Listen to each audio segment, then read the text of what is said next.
Hey, what's up, liches? Do you remember this thing? One thing that I absolutely adore about this is that it is a open-ended sort of adventure. You're not on rails. You're not sort of shoved through a linear storyline that they want you to follow to a T. You're given a lot of freedom as a player, right?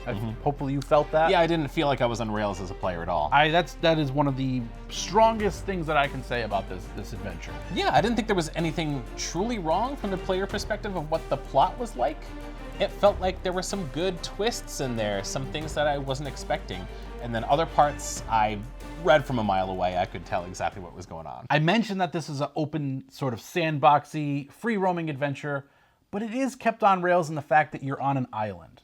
I really like that. So there are sort of boundaries as to where the players can go. It's not rails, it's just a small sandbox. It's a little fenced-in area, so you're not going to go completely off the deep end. You could tell they took the time to go outside of the box, maybe use some kind of atypical, exotic monsters within this adventure. It's nice to fight something that isn't goblins, that isn't bandits. It feels good for advanced players, and it's fun for new players. The adventure itself is littered with dungeon master tips, and some of them are helpful, a little bit more so than others. What I really enjoyed was how it deals with scalability. The book will tell you, hey, if they're second level here and there's only one monster normally, add 2 or 3 extra monsters there. That's really simple and great advice. The adventure lays out some really great conclusions to each chapter that you've gone through. It was almost a small finale of each little chapter, and you feel like you've completed this section and you're ready to wake up the next day and start the new adventure. It's not all dragons and magic missiles here, people. No. We got some problems. I like my adventures to be very well thought out of, hey, this is here because of this. Oh, if something seems weird to the players, I want to have an answer for, and I want the adventure module to sort of answer that for me. Players have one question. They're just going to want to know a surface level of why. And if the adventure doesn't answer that right in the pages in front of you, the Dungeon Master is going to have to come up with it. Now, that's going to be a little more difficult for a new Dungeon Master. I like to be a fairly well-prepared Dungeon Master, and there's just a lack of information on some of these encounters and why they make sense or why they're there. I didn't notice it because you're good at hiding it. The primary NPC in this adventure, her name is Elder Runara. And I have a big problem with her personal motivations and really what she's all about and what she's asking the players to kind of do through this adventure. It is completely at odds with one another, and I feel like a new Dungeon Master is going to read this and they're going to get tripped up on it because it's basically like, this is what I'm about. This is what this whole place, Dragon's Rest, is about. But what she sends the players to do almost conflicts. And I feel like you guys sensed that. Yeah. Like, I feel like, especially at the end. Yeah.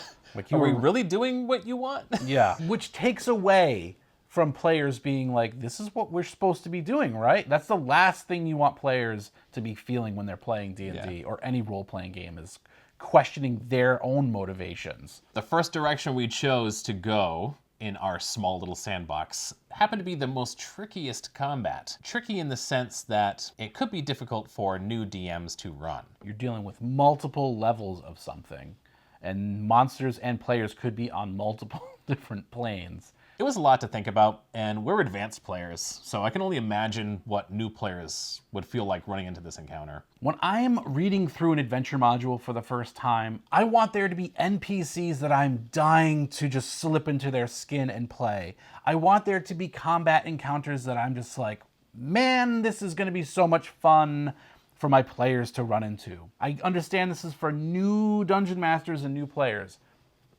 There's not a ton of really gripping, evocative stuff that's leaping off the pages for a first read-through. While reading through this book, I also have to talk about the layout. I think it's terrible. If you need to know the backstory of NPC, it might be in a different part of the book. It's divided. You're all over the place. It is a nightmare. You really need to do good note-taking and sort of Rewrite the book. Rewrite the book a little Jesus. bit.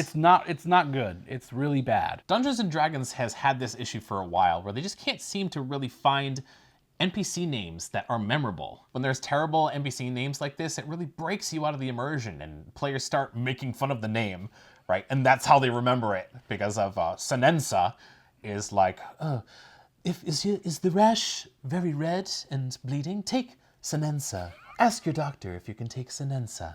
I felt like most of the time during this adventure we were doing combat. When you're at your little safe hub, there's lots of time to interact with your NPCs there. And the adventure does give you a few options and ways to subvert enemies through social encounters, but for the most part, you're just sort of hacking and slashing your way through this entire adventure. The last thing that I want to harp on here is sort of a positive that they give all the players backstories for these pre-generated characters. I did like that. Awesome idea, right? But man, are they wildly inconsistent in terms of quality. What do you think? Was it fun? Was it fun to play?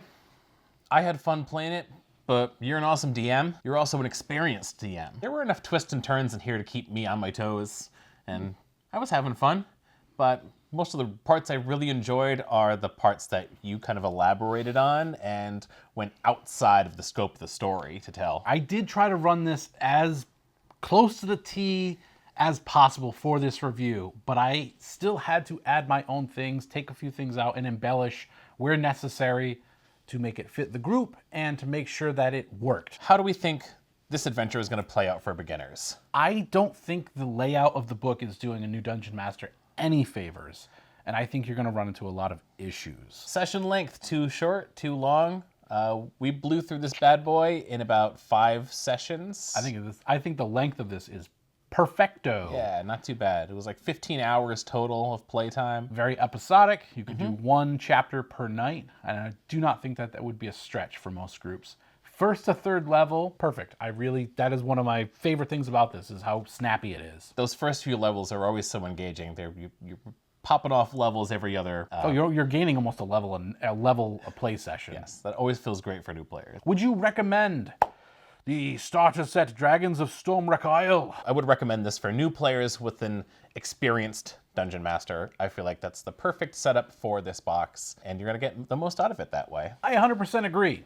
I think if you're brand new to D&D and you have brand new players, I think you should avoid this at all costs. I don't think it's going to do you any favors, and I don't think it's going to grab you and make you really enjoy this hobby that is so amazing. So many better options. Warning, warning, spoilers on the way. If you're players and you don't want the content of this adventure to be spoiled for you, now's the perfect time to get the hell out. Tell your Dungeon Master about this adventure if you're interested, and start playing it. Send them to this video, because we're going to have some tips in the next section of how to go through each chapter, what we experienced, what I did as a Dungeon Master to maybe make it better, and maybe give you the mistakes that I made along the way so that you don't make them. Stormwreck Isle itself is a volcanic isle that is created by the death of this red dragon that is entombed at the bottom of the ocean. This isle is attracting chromatic and metallic dragons, and what ends up happening is there's a lot of battles here and a lot of dragons are dying. About 100 years ago, a dragon named Runara comes to this isle and she kills a blue adult dragon. Runara wanted to resolve this peacefully and make the blue dragon leave. Upon failing to do so, she kills the dragon and feels so terribly about it that she devotes her entire life and existence to peace. She sets up a place called Dragon's Rest Cloister on the island. Dragon's Rest is a sanctuary for peoples whose lives have been devastated by violence. There's also this magical observatory which was built on the island and is sort of this font of knowledge at one point, but it has since been destroyed. But it is also attracting dragons even to this day. 5 days prior to the heroes arriving at the isle, a blue dragon wormling named Sparkrender has appeared and made his home in this observatory, where he hopes to harness the power of all of these dead dragons at this isle and perform this crazy ritual and become more powerful than he could ever possibly imagine. The players just sort of happen to be here because their backstories all lead them there for one reason or another, and you kind of get sucked into Runara's BS. So that is the backstory of what is happening in this adventure. We want to give you the notable non-player characters that the Dungeon Master is going to be expected to roleplay, and really they have a heavy hand in the adventures and story within this starter set. First up we have is Elder Runara. She is an adult bronze dragon who now lives out her life in a humanoid disguise. She is sort of the high priestess of Dragon's Rest. She is a wealth of information, but she is very stingy to share it with the players. She doesn't want to give the players too much. She needs to trust them that know that they're trustworthy. She is your primary quest giver in this adventure. I wish that they had more in terms of how she should be role-played. There should be like, hey, players are going to ask Runara these questions. Here are a bunch of responses. Here are her favorite sayings. I want there to be no doubt that you can just slide into this character and you will feel super confident, because you need to be with Runara. She is the crux. She is everything that is going on in this adventure in terms of guiding the players and pushing the plot forward. Especially if there were examples of things that Lunara could say when the players ask questions that could answer the question, but not fully answer the question. Sure, just be vague. I mean, I was able to do that stuff, but I shouldn't have to come up with all of that on my own. Not for a starter set. Especially for a starter set. Let's talk about some kobolds. You got 9 of them, and these are some of the worst non-player characters you're ever going to encounter in a role-playing game. I think it's really poor taste to ask a brand new dungeon master to be juggling these 9 kobolds. Yeah. Where they really don't have much to do in terms of advancing the plot. If you guys didn't bite on plot hooks, you could then use them to sort of reinforce plot hooks. Yeah, if we weren't listening to Runara, right? We have some residents in Dragon's Rest who are seeking redemption and rest and sanctuary. The first character notable is Tarek the Dinosaur Hunter. Ooh. His name is Tarek. Tarek is engaged with trade with the mushroom people of the Seagrow Caves, which is one of the sub-adventures that your players go on along the way. He is also connected with the Lightfoot Halfling Rogue's backstory. Yes, Tarek is part of the Gilded Gallows, and he is tied directly into the Rogue's backstory, as well as being one of the primary quest givers to get you to the previously mentioned Seagrow Caves, where he hangs out with his mushroom buddies, trades them essentially trash in exchange for some mushrooms to make potions of healing. And to mind meld with his buddies.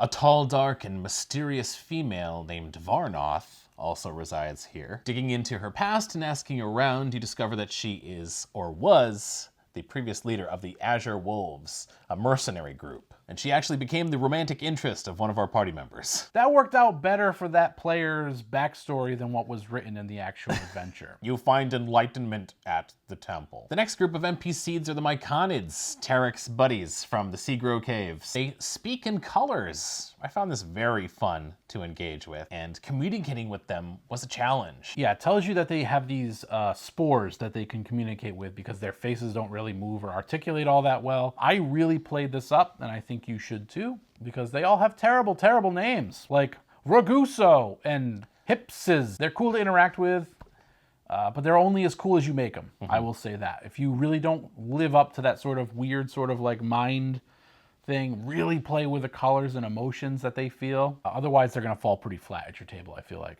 Next, we have the 2 dragons that are at the end of the adventure. You have the blue wormling Sparkrender, who is interesting because he only speaks in Draconic. So when I was role-playing him, I really ramped this up, and the first things that would come out of my mouth would be very guttural, hissing dragon noises. I look like an idiot, but I just really committed to it. I had a blast with it. I think you should really lean into that, especially if this is your first time playing D&D. You really sort of have to just let loose a little bit. Be super silly. The other dragon in this adventure, his name is Adron. He is captured, and he is held beneath this spire. By the time our players busted him out, the mission was over, the quest was complete.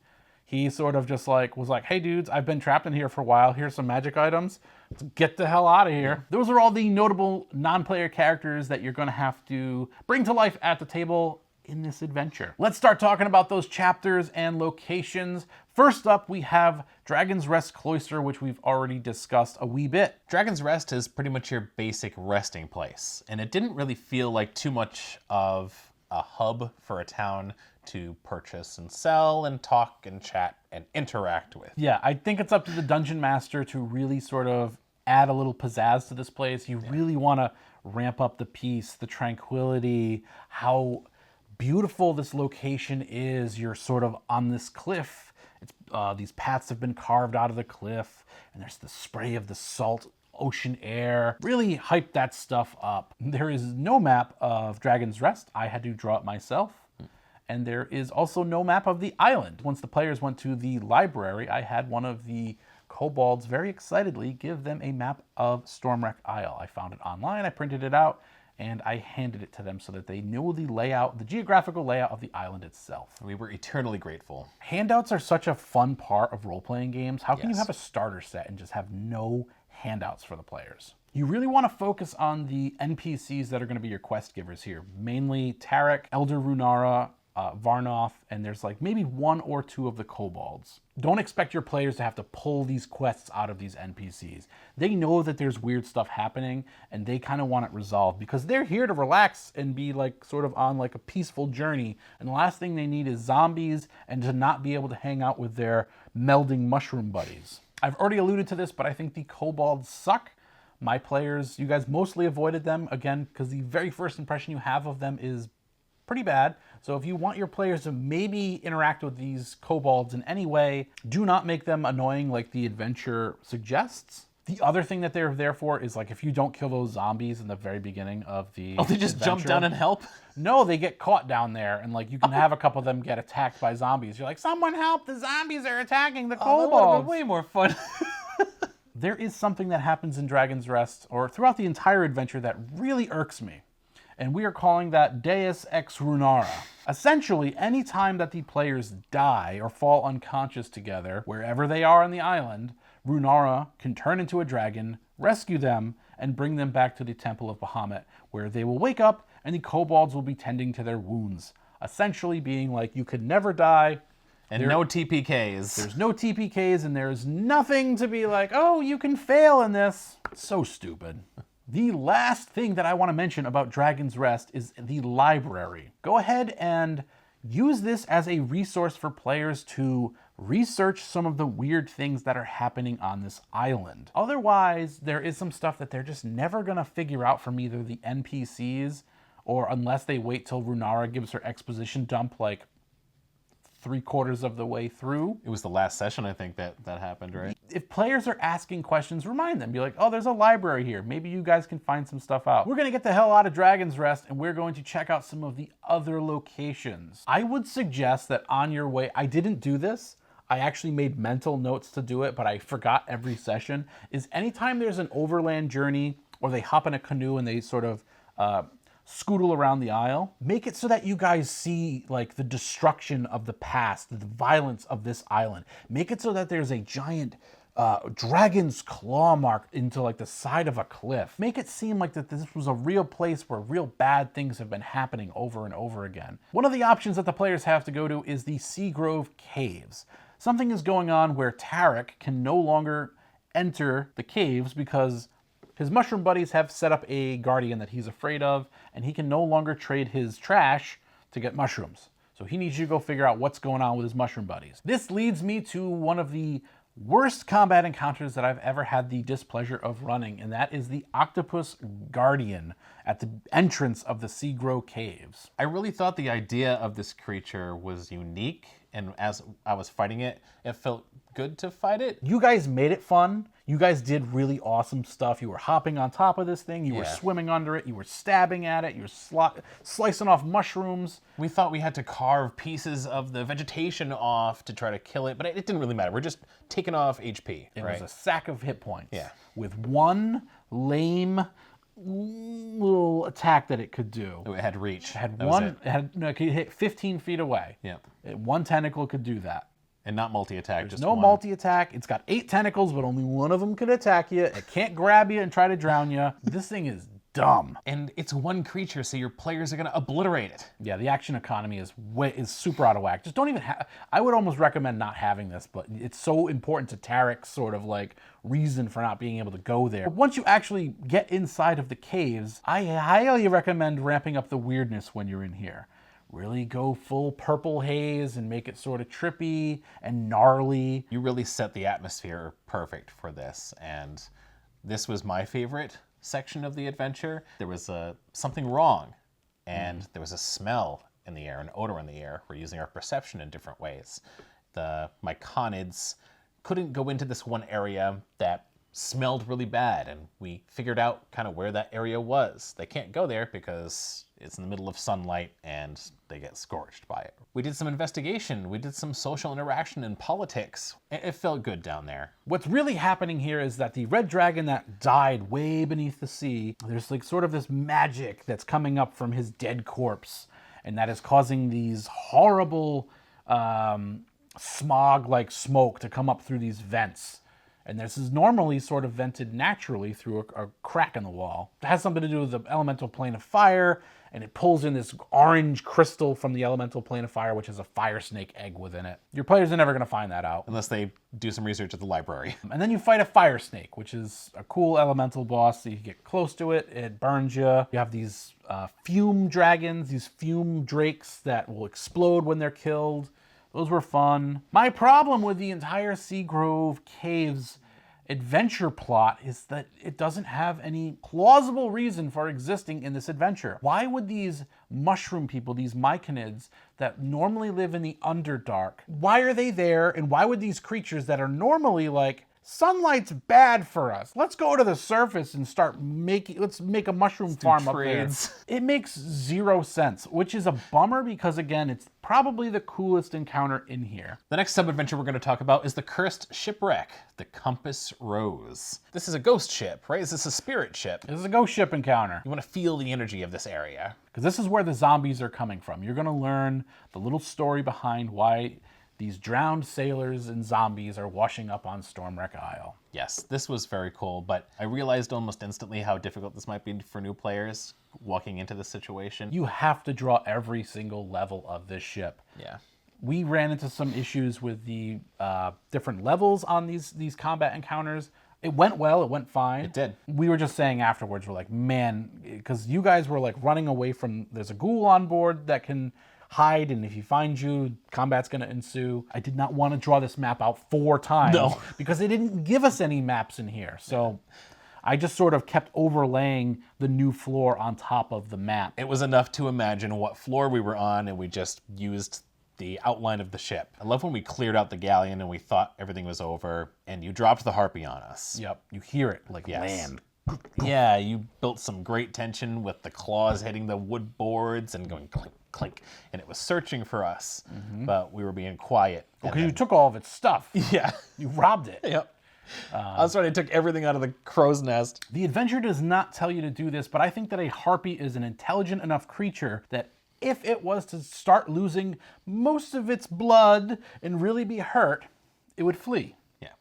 So I had it do that in our adventure. She had me charmed the whole battle, too. I was enthralled with her. You were enthralled the entire battle. I forgot about that. And then you carried me away. Well, you leapt into her arms, and she was like, bye. And so she starts flying away. If you had gotten whisked away, I would have just created a little adventure, and people could have gone to try to find you. Or I could have been like, you know what? Jenky's dead. He's just gone. He's dead. You can play the cleric now. I would have loved that. I really enjoy the story of why the zombies are here. It gets really dark. You find this locked up journal and you get this creepy little like hair talisman that's wrapped around finger bones. And you read the journal entry and you find out that there's this woman who is going to Stormwreck Isle to be with her husband. And the boat's going down and she decides to just do this prayer. And the captain is like, oh great, she's doing a prayer. But she's crying out to Orcus, her pain of dying on this shipwreck, screaming out to Orcus, and probably like the draconic magic in the area has sort of turned this into the zombie creating machine. What I haven't mentioned previously to this is that there have been a lot of shipwrecks happening at Stormwreck Isle. And this is because the harpy is singing her song and charming entire ships to crash along the rocks, and then she eats their corpses and takes all their stuff. This one was pretty well thought out, this little chapter. Yeah, I like this one. They really had some background to this. Yeah. And after that adventure, we went back to Dragon's Rest with the talisman, and we brought it to the grave site of her lover. Yep. Set it on the grave site, and felt the bad juju go away, right? That was so cool. It really felt like the conclusion to that little adventure. Yep. And like we were healing the island. Included in this adventure are some random encounters for the players to come across while they're traveling through Stormwreck Isle. I did not use any of these. None of them sound really fun, and for the most part, they all lead to combat, which this is a very combat-heavy adventure to begin with, and I just kind of wanted to push you guys forward to the good stuff. You have completed your quests at the Compass Rose and the Seagrow Caves, and it has come time for Runara to expose herself to you as the adult bronze dragon that she is. And she's super excited to give you an exposition dump, tell you what's really going on at the island, and then she's like, she gives you guys the Moonstone Key. And she's like, you guys can, you need this to get to the Clifftop Observatory, and you need to make sure that the history of violence of this island, the cycle just doesn't keep repeating and repeating. She's like, please try to peacefully get him out of Stormwreck Isle. Sparkrender, that is.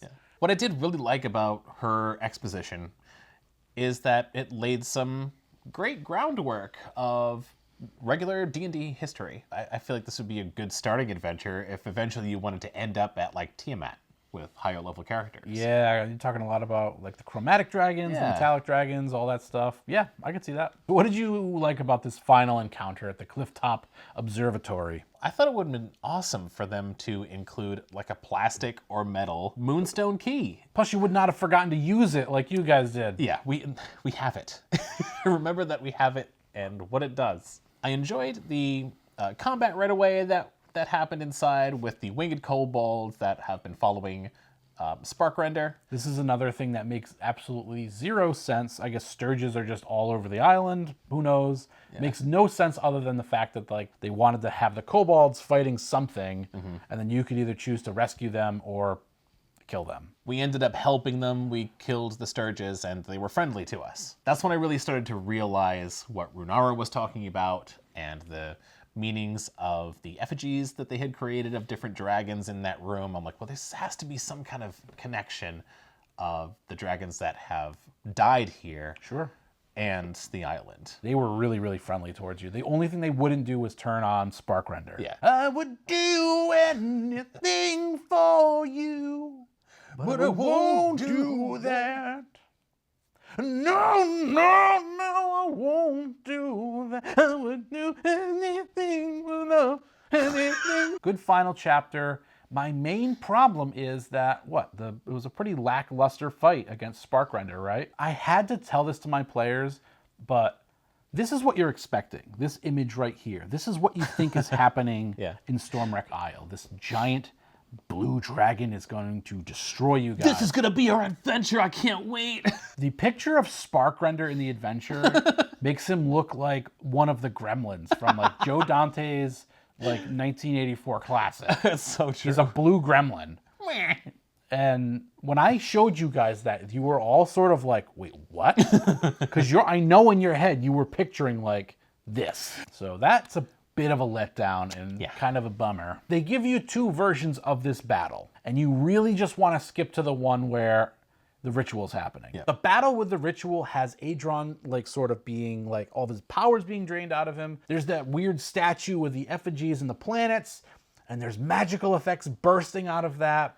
It's far more evocative of this sort of epic final encounter, and it only can happen if two very specific things happen. The players do not kill Sparkrender. He escapes. And you also don't find Adron. So if you happen to drive Sparkrender off, find the bronze dragon, what you're going to have to do is sort of figure out a reason for him to get captured again. Because this is not explained at all if this happens in the book. So that's when the players start asking themselves if they're even doing the right thing. Because Runara is all peaceful and wants you to find a peaceful solution to this, except now you're just being attacked. So she sent you on a quest to assassinate pretty much this baby blue dragon. So this is where it comes into play, where this is kind of a conflict of her character. You could have used subdual damage and then tied him up or something and knocked him out and brought him in. I guess so. Maybe we should have. But he almost killed you guys. He did. He almost murdered every last one of you. So I don't see a reason why you would have done that. And when we came back, Runara was she's like, oh, that's a pity, but it's all right. You did what you had to do. Like, it's okay with us having killed him. Like, yes, the cycle of violence did not end. No. You just murdered another dragon on Stormwreck Isle. And I feel like that's how most of the Stormwreck Isle adventures are going to go. Let us know if you've played through the adventure and you've resolved it peacefully. we're interested to hear. Or if you think that Elder Runara's sort of mission of peace was a conflict and a point of contention with your players. Everything that you do to resolve the problems of Stormwreck Isle is through brute force Violence. and violence. It's time to wrap up the adventure. It is all over. You have completed the quest. Congratulations. I'm not done giving you guys advice yet, because this book sort of fails you in this final thing of making you feel like heroes. All it tells you to do is Runara gives everybody these exquisite pearls or something that are worth 100 gold pieces. You get a potion, and she's like, come to the Dragon's Rest Isle whenever you like, people. I had all the player characters stay at Dragon's Rest for a month so that we could have sort of an epilogue. What I wanted to do was I wanted to tie up all of the backstory stuff. Your character finds out what exactly is happening with Tarek. It doesn't tell you to do this, but he sort of goes through his whole backstory, his tragic backstory. I feel like it's almost a cop-out with your character where it's like, hey, I'm a rogue, and this is the life that I'm living, and the guy that you're like trying to find, you think he has treasure. He doesn't. Yeah. But he's like, you shouldn't be a rogue, and like you shouldn't be in like thieves guilds. Stop looking for treasure. The real treasure is in here, and the friends you make along the way. Be a good guy. So I thought that was kind of a stupid way to just wrap everything up. So I get that why he's no longer a poisoner for and he now makes health potions because he wants to heal people instead of killing people. That made sense to me. So you are there for a month. He sort of takes you under his wing and he shows you how to make health potions. He gives you all of the tools to do that. That was your reward, is that now you can do that as a rogue. Because I wanted to give each person something for completing this adventure. And when you were doing this, I was like, wow, this is all in the adventure? And you're like, nah, I added this all in. I'm like, damn it. I gave the fighter, I gave him this quiver of Bahamut. You can put whatever you want in there for arrows. And when you pull one out of there, you roll a d6 before you attack. And you have to call out the number that you think you're going to roll. If you call the correct number, the arrow that you shoot, it's going to do an extra d6 damage. Just something fun for the fighter to have. We talked about it earlier. Our paladin, he was lost. He didn't believe in Bahamut. He was able to find and make a connection with Varnoth. I created Varnoth as an NPC that was like, you know what? Maybe my adventuring days, I'm not going to be a general anymore, but I can fight in the name of Bahamut. You changed the adventuring party, and he now has this following NPC. Yep. And she might not choose to fight. She could just give advice or do whatever. We'll figure that out if we decided to move forward with these characters. And the wizard, her backstory thing doesn't have any sort of conclusion. So I was able to take something out of actually 4th edition that was just like a sorcerer spell, where if you lose half of your hit points and become bloodied, you gain sort of these dragon scales on your skin, and you get a +2 to your AC. It's like a daily, right? And it could happen once per long rest. Yeah. In the observatory, she finds a journal that's written in like Draconic. And this is what Runara was able to translate that for her, and that she learned that spell, or that ability. It's not even a spell, it's just an ability that she has. And then it's like, well, it's going to lead you to this other place that has some sort of dragony past. And what I'm thinking for her character moving forward is that she's going to learn all of these dragon abilities because her colleague was trying to harness the draconic powers of dragons. I tried to do all of this just to make you guys really feel like you had like accomplished something and you were getting awesome loot and really things that were tied into your backstory, sort of. I was ready to just put the character down until you started wrapping things up in this way. The very last thing that I did was there's a couple statues in Dragon's Rest. So I made it so that after a month, there was this big slab of like stone and marble that got delivered there, and the kobolds had started chiseling out this brand new statue that was going to be at Dragon's Rest, and it is of your adventuring party. Everyone's half done, and I'm complete already. Little halfling. Overall, we didn't have a terrible time playing this game. We had a great time. We have a great dungeon master. He made it fun for us. We had a great group of party members. It really depends on what you make of it with this adventure. I feel like this starter set, it probably needed 1 or 2 more revisions, a couple more rewrites before it was ready for big time. It almost feels rushed. It's missing a layer of polish that I want to see in an adventure. All things considered, it was not a bad way to spend a month playing Dungeons and Dragons. You're hanging out with your friends, and that's what it's about. Get a group together, have some fun, have some laughs. If you're looking for an absolutely amazing starting adventure, look no further than the Fae Sisters Fate, which we reviewed right about here. We make videos every week. Subscribe and Toll the Dead for notifications. Later, liches. Bye.